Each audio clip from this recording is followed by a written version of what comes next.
1. This was probably the most unhinged user I've ever had the joy of supporting, and this was the first time I ever raised my voice at a customer. This exchange was about 3 years ago now, so some of the timeline and verbiage is not exact. Setup. I was a 24-hour on-call support technician for T2 software support that week.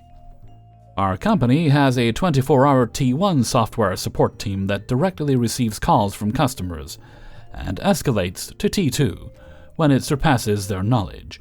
We also have a good rapport with the T1 guys, so we will sometimes take calls that need a more authoritative hand, such as when a customer is very upset or resistant to advice. We also have a mirroring structure for hardware with a 24-hour T1 call center with an escalation to technician dispatches. Field techs will usually try to do a phone consult before they are dispatched.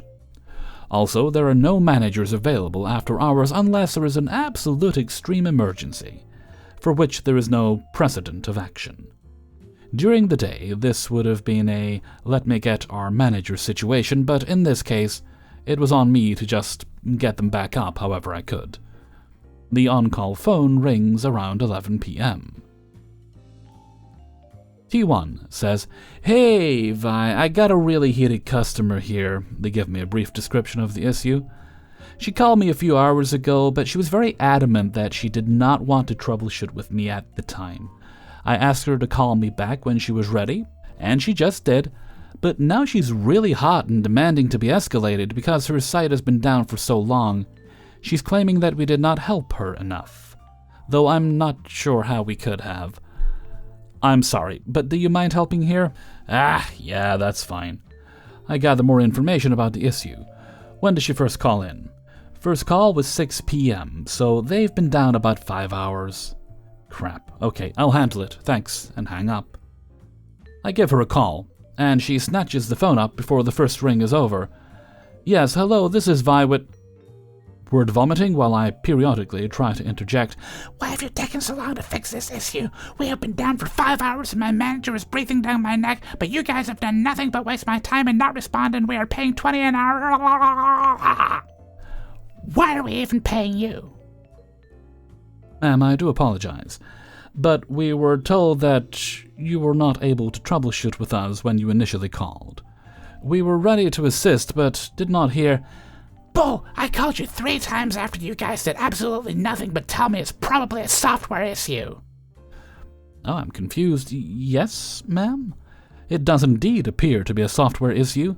That's why we wanted to attempt to address this with troubleshooting. Regardless, I am here to assist you now, and I would like to..." "Your tech guys don't know anything. I don't know why we pay for this kind of service when you guys don't know anything, and it's about time I'm finally talking to someone who's going to do something." Knowing T1 knew exactly what to do and was very knowledgeable, I say, "My apologies, ma'am. Let's try troubleshooting now." I attempt to assist her with troubleshooting, and we end up getting stuck in cyclical issues of me asking her to attempt a reset procedure and her getting lost about halfway through. The entire time we are working, she continuously repeats sentiments like those above, and how angry and frustrated she is with our procedures and support. She ends up dropping a line about how the field tech wouldn't even attempt to help her, and I pause. "Ma'am, did you say field tech? When did you talk to a field tech?" "Yes, I called the hotline back and they insisted it sounded like a software issue and couldn't help me, so they hung up on me. I called them back twice and they kept saying they couldn't help, but finally escalated me, and then the stupid field tech said the same thing. 2 hours wasted." "Ma'am, did you call the hardware hotline?" "Well, yes, I called the other hotline because the first hotline wouldn't help me and never called me back. I waited for hours and they never called." "Ma'am, they asked you to call back when you were ready." "Well, they should have called me back, so I called the other one, and they wasted my time to build." Her manager apparently comes down at this point to check on her, so she puts me on speakerphone. We are clicks away from resolving the issue, so I try to drop the issue of who called who. But apparently for her, she now has to double down on trying to throw us under the bus. As I begin talking, she starts ranting over me. At first I let it go, but it started to seem intentional. There would be a pause, so I would start providing instructions. As soon as I started talking, she would cut in over me, talking about how incompetent we all are. For the first time at this job, I started to raise my voice. The customers' complaints were essentially a non-stop stream of consciousness rant that I tried to talk through, with the manager occasionally interjecting. The below exchange occurred with all parties overlapping. "Ma'am, would you please try to do this troubleshooting step I am asking? All I need is for you to click—" "Now look here, I'm done with this nonsense, and I still cannot believe you have allowed us to be down for so long." "I just need you to click the final option, and we will be done." "Now, see, this is ridiculous, because we're paying you guys for support, and you're stupid tech." "You said click here, correct? I can—" "Yes, please, click that. And ma'am, the previous technician was very competent, but you did not call—" "We've been down because your support can't figure out how to—" "Okay, we have been supporting you this entire time, but we cannot support you when you do not—" "Why are we even paying you 24-hour support if you don't support us after hours?" "Ma'am, it's almost 1 a.m. We are literally supporting you after hours right this very second." "You know what I mean." "I really do not. Now, is your system working, or—" "I can't believe that." "Is the system online?" "How dare you interrupt?" "Thank you very much, tech support. We are good to go now. You've been great. Have a good evening." And the manager hangs up. I later confirmed with Hardware T1 that she had indeed called them, yelling about why her software was still down. They did everything they could to get her to call Software T1, but finally relented to let the tech take over and confirm she was using the wrong channels. 2. Some context. I work in a phone repair shop, and this is one of the many stories I have. The actors in this story are me and an old guy with a hearing aid. Old guy is a God-sent test of patience, as he's one of the most annoying clients I've had to deal with. Partly because he tends to scream at me, likely due to being partially or fully deaf, as deaf people usually have trouble regulating their voice. I understand that much, but I lost my sympathy for him once he started demanding that we work for free, or else he'd sue us. So one day, old guy walks into the shop. Due to his age, he's a bit slow with everything. I greet him with my regular cheerful tone. "Hi, how may I help you?" He doesn't say a word, puts his retro briefcase on the table, and slowly rummages through it looking for his phone. Many clients do this thing. The old let me be dead silent till I find what I'm trying to show you performance. Really awkward. 10 out of 10 experience. I sigh in my mind, knowing that this is going to be another slow client on more than just one level. After finally pulling out his phone, he explains the problem to me. "Hello? My phone battery is not very good. The phone gave me a notification." And here he recites a couple of random dates. "The phone's battery has been an issue. Can you change my phone's battery?"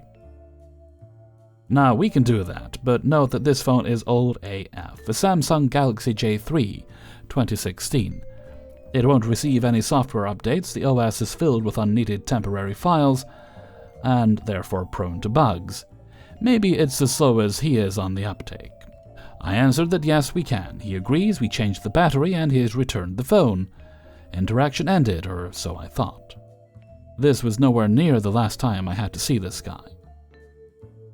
A week later, he comes back into the shop to loudly claim that, "You never changed my phone's battery.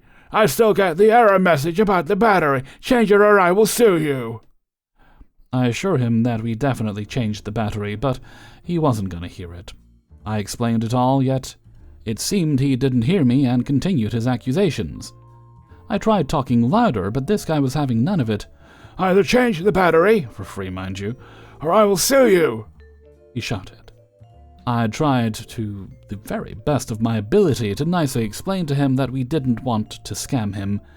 In the middle of my explanation, he cuts me off with, "If you won't change it, then be prepared to hear from my lawyer."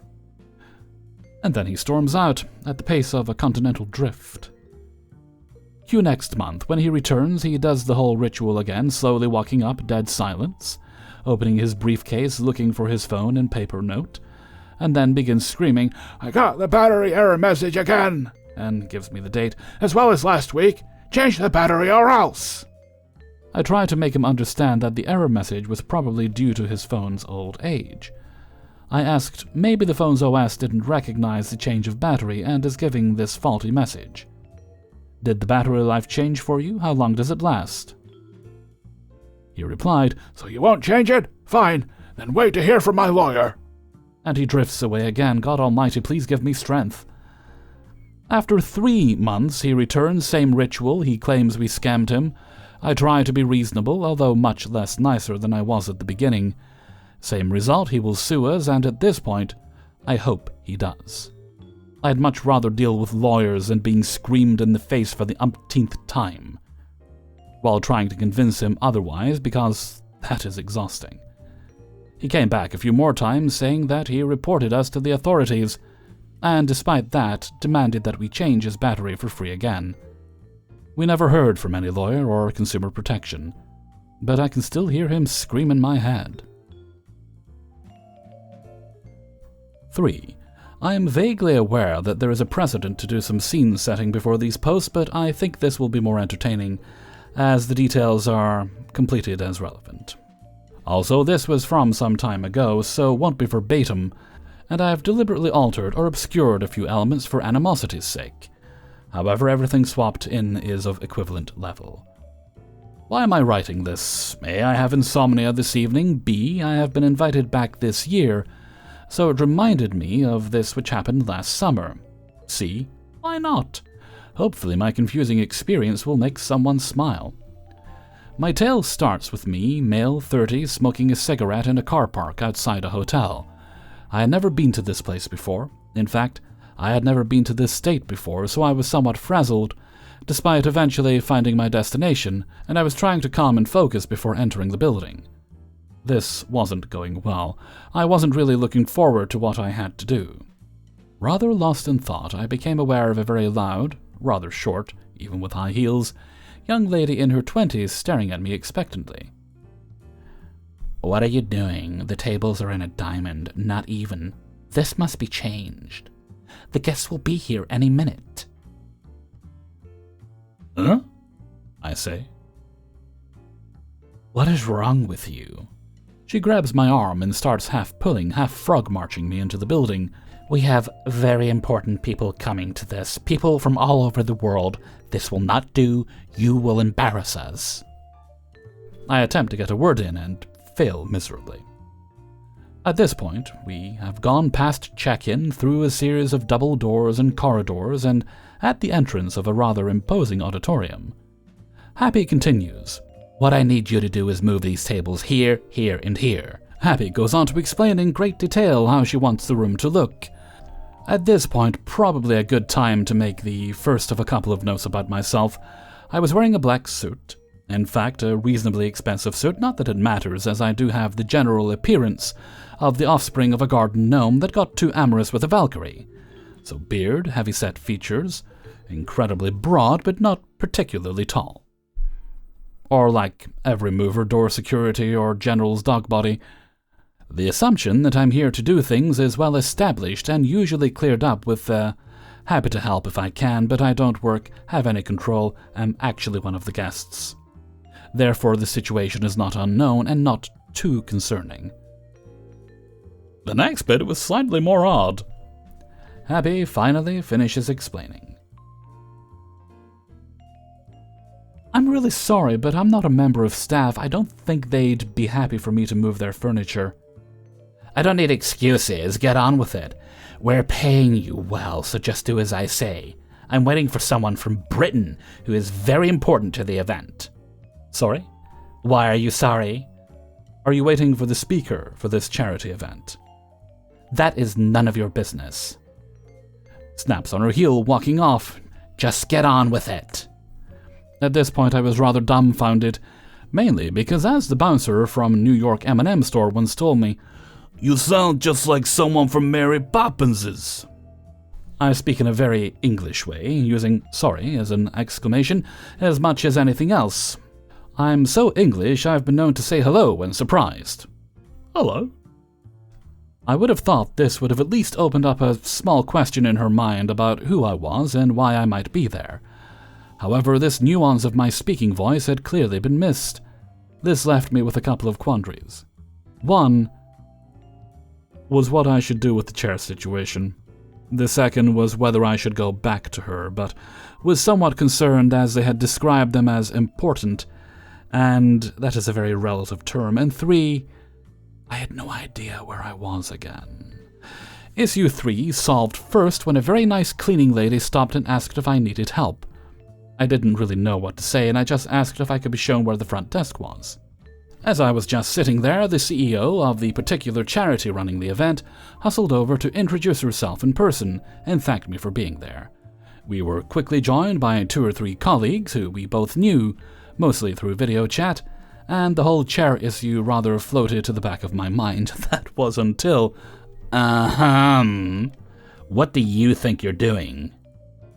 The group stops talking and we all turn towards her. Those tables haven't moved, and as you can see, our guests are here. I want to speak to your manager. I want them to know how much you have let us down. I want a discount and an apology. The group looks confused. I look embarrassed. To be fair, my natural way of being, and I did think I should have resolved the issues sooner. She grabs my arm and starts to pull me towards reception and loudly exclaims for the events manager. The charity director asks, "Happy, what on earth are you doing? Please unhand Lord OP." The room goes very quiet, or at least I felt like it did. Lord OP? Lord OP come to be the keynote speaker. I'm so sorry, I cannot apologize enough. I raise a hand. It's fine. I know how stressful these big events are. Happy is staring. The director turns back to the group, leaving a space for me to join, which I did. Wait, what? Why are you pretending to be the speaker? The group turns and looks again. This is ridiculous. I'm going to find your manager. No, Happy, this really is Lord OP. Why didn't you say that earlier then? You really didn't give me the chance. But you should have. It's not really what I do. I do quiet and a bit nerdy. But look at you. Thanks. This last bit is as close to verbatim as possible. Even as a bloke in his 30s, that stung. Happy with me now? At this point, they march off and disappear. A few more notes about me. I am a specialist in a certain type of charity work, and have been fortunate to speak across the world, discussing research, best practice, how to create a more equitable society for a situation that can affect everyone, no matter that background, financial position, or beliefs. Hence, being a keynote speaker is not uncommon, but I do not enjoy this element of my job. Secondly, I really am a lord. Do you know what that means? It means exactly 3 things. 1, I had an ancestor that did something that made the crown want to award them with a title. 2, I happen to be the eldest male relative for however many generations. 3, my own dad is dead. That's it. No money, no special schools, just a random piece of trivia that Americans really seem to lap up. I should note I actively hide this when speaking at home, in the UK, as it has the opposite effect. I didn't see Happy for some time. I wondered if she had been sent home or gone into hiding. I had already decided to make sure it didn't have any long-term issues for her, as these events really are stressful. That wasn't necessary. After I gave my speech and listened to the other main speakers, I excused myself for a few minutes to the back room to hyperventilate. Okay, a bit of an exaggeration, but I always need a few quiet minutes when speaking and mingling at lunchtime when people inevitably want to have a chat. Happy is sitting there. Oh, hello. How's this event going? Seems to be going well. Need to make sure lunch arrives on time. I'm so sorry for mistaking you for someone else. I should have known who you were. Why? It's rude. Why? It's not very organized. I thought I had memorized everyone. I can't believe I forgot the main speaker. I had all the photos and everything. Photos? Yes, you were all asked to send photos for the program. I opened the program. For anyone wanting to know why there was one there, you clearly have never been to an event like this. The stupid things get everywhere. I point to the charity logo where a face should be. I didn't send you a picture, I forgot. What? Why didn't your secretary send one? Yep, you were dealing with me directly, I forgot. What? Yep, tiny but powerful charity, and organized, but these things are not my strong point. She starts to laugh. So I didn't have a chance then? Nope. We all laugh. Happy suffered no repercussions, and was given a very nice bunch of flowers and a bottle of wine at the event. I got incredibly merry at the evening. On their dime, not quite as drunk as my title would suggest, but I did my best, and was glad to be part mythical creature, as my hangover was far less severe than my drinking buddies, on top of the majority of top minds in this field. I hope this silly little story makes someone's day, and now I shall try and sleep. 4. A user emailed our support group and sent the following message. Every day that I would like to print using the printer in my office, I have to turn the printer off and restart it to get connected. Today I am trying to scan, and that trick did not work. The printer tells me that it is not connected to the computer. I am not sure why that is an issue, nor why printing is a daily issue. What should I be looking for to correct this? Okay, whatever, should be a simple fix. I'll get one of the lower tier support people to go handle it. I create a request in our help queue and respond via the ticket, asking to confirm the location of the printer, the make and model of the printer, etc. We only use Dell and Apple computers. Hi user, just to confirm, this is the Canon printer in such and such a location. Can you please provide us with the service tag number of your computer? It would be located on a black sticker and is approximately 7 characters in length. Thanks, OP. Instead of clicking the button in the notification email to open up the queue and chat box, they deleted the default to address and put in my own personal email.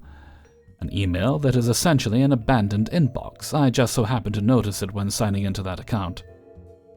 OP, it's the Canon printer, and they gave the location, and there's no black service tag.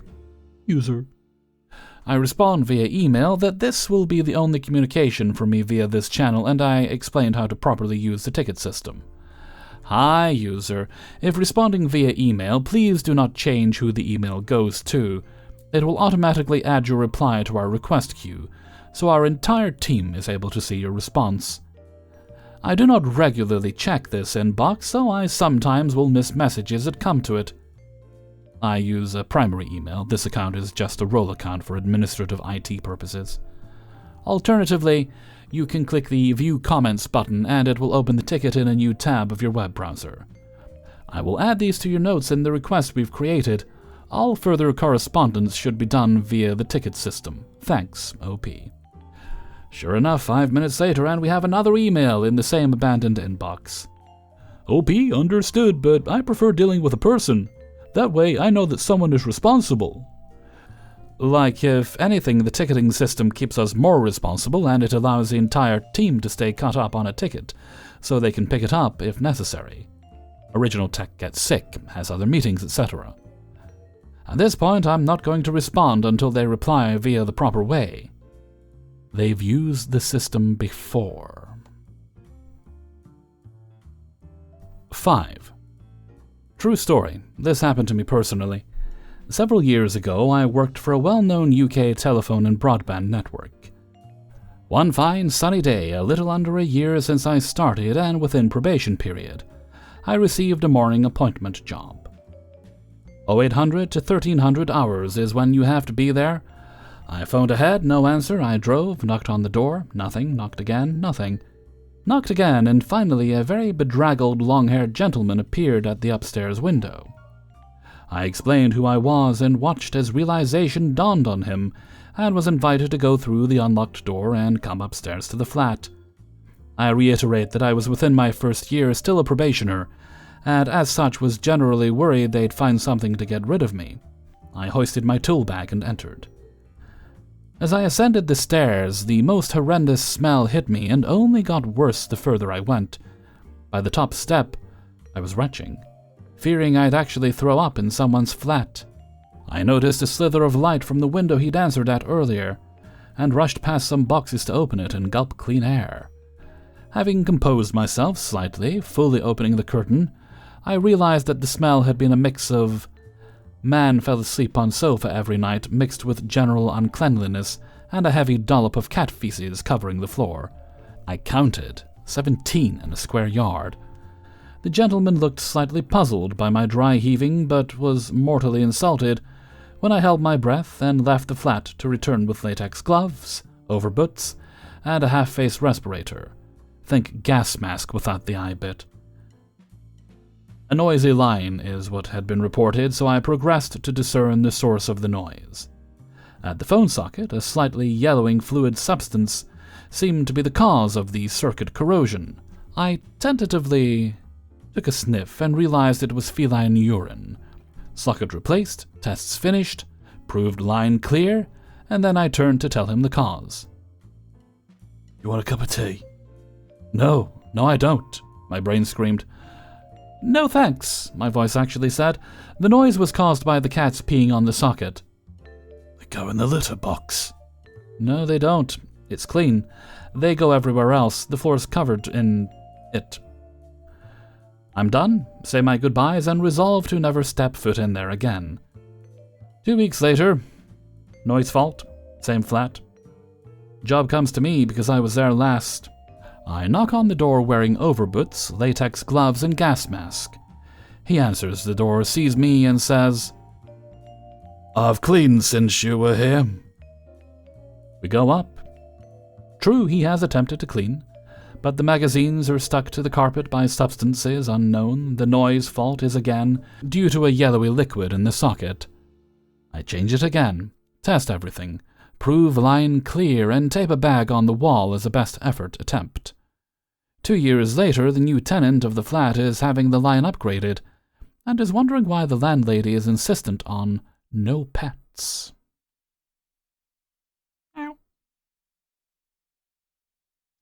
Hey everybody, Hellfreezer here, and thank you very much for listening to Idiots in the Wild, episode 166.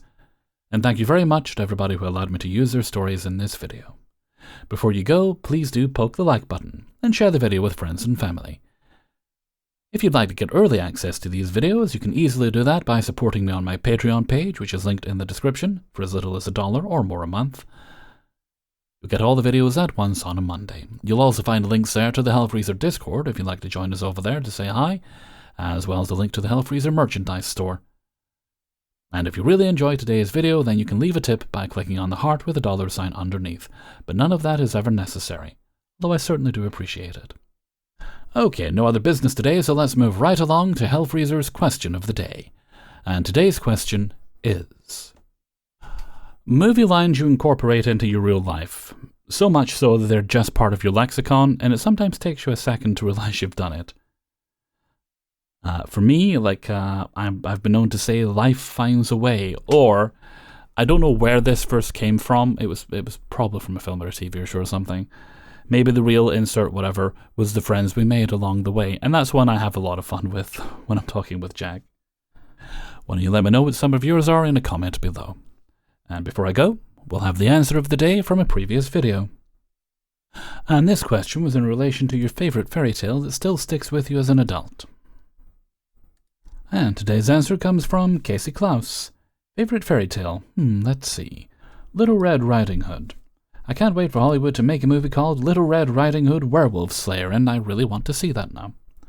Thank you very much for your answer, Casey. And with that, I'm going to head off for now, so until next time, thank you very much for listening, and take very good care of yourself.